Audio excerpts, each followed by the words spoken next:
સૌને મારા રામ રામ ખેડૂત ભાઈઓ, આપણી યુટ્યુબ ચેનલ ઉપર આપનું સ્વાગત છે। આજે 28 તારીખ છે। આપને મેં એક 25 તારીખનો વિડીયો જોઈ શકો। મેં આપને જણાવ્યું હતું કે 24ની રાત સુધી આપણા વિસ્તારમાં સાર્વત્રિક વરસાદ, વાવણી લાયક વરસાદ થાય એવી શક્યતા દર્શાવી હતી અને લગભગ મોટાભાગના વિસ્તારોમાં વરસાદ જોવા મળ્યો છે। હવે અગાઉ આપણને આગળની 10 તારીખ સુધીની તમને આગાહી કરું કે આવતીકાલે આજે આપણા વિસ્તારમાં ઝાપટારૂપી વરસાદ અમુક વિસ્તારોમાં આવશે। ખૂબ ભારે વરસાદ નહીં થાય પણ વરસાદ થોડો માત્રામાં રહેશે। અમુક ગામડામાં આવશે, અમુક ગામડામાં નહીં આવે, પણ વરસાદનું વાતાવરણ રહેશે અને એકદમ વાદળછાયું વાતાવરણ રહેવાની શક્યતા છે। એના પછી 30 ને 28, 29 ને 30 ને 31 આ 3 દિવસમાં ખાસ કોઈ વરસાદ થવાની શક્યતા નથી।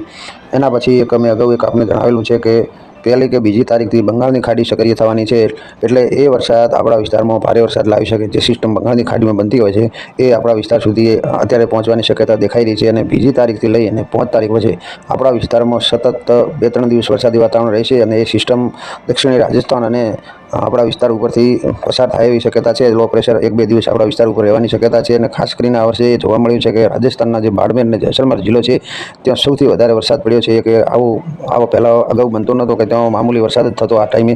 હવે આ સિસ્ટમ અને એ વાતાવરણમાં ફેરફાર થયા છે એટલા મોટા કે ક્લાઇમેટ ચેન્જના લીધે હવે થોડા ધોરા એ લીલા થવા લાગ્યા છે। અત્યારે વાવણી ત્યાં થઈ ગઈ છે, 2-3 વરસાદ વાવણી થયા છે જેસલમેર બાડમેર જિલ્લામાં।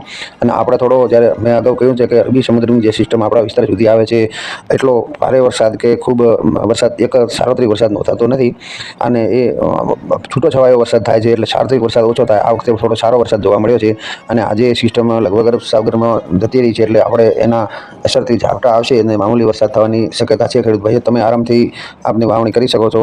એના પછી જે 2જી તારીખથી મેં કીધું કે ભારે વરસાદ થઈ શકે છે, હવામાન છે ફેરફાર થાય તો અલગ વાત છે, બાકી 2 અને 3 તારીખે આપણા વિસ્તારમાં ભારે વરસાદ નોંધાવાની અત્યારે શક્યતા દેખાઈ રહી છે। એનું કારણ છે કે બંગાળની ખાડી સક્રિય થઈ રહી છે।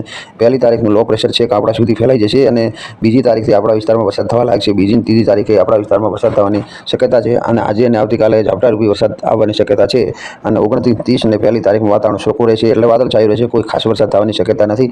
બસ એ જ વરે આપને વિડીયોના માધ્યમથી જે સિસ્ટમ બની રહી છે બંગાળની ખાડી એ વિશે આપને વિગતવાર માહિતી આપતા રહીશું। આપ આરામથી અત્યારે વાવણી કરી શકો છો। કોઈ અત્યારે 5-4 દિવસ કોઈ ભારે વરસાદ નોંધાવાનો નથી।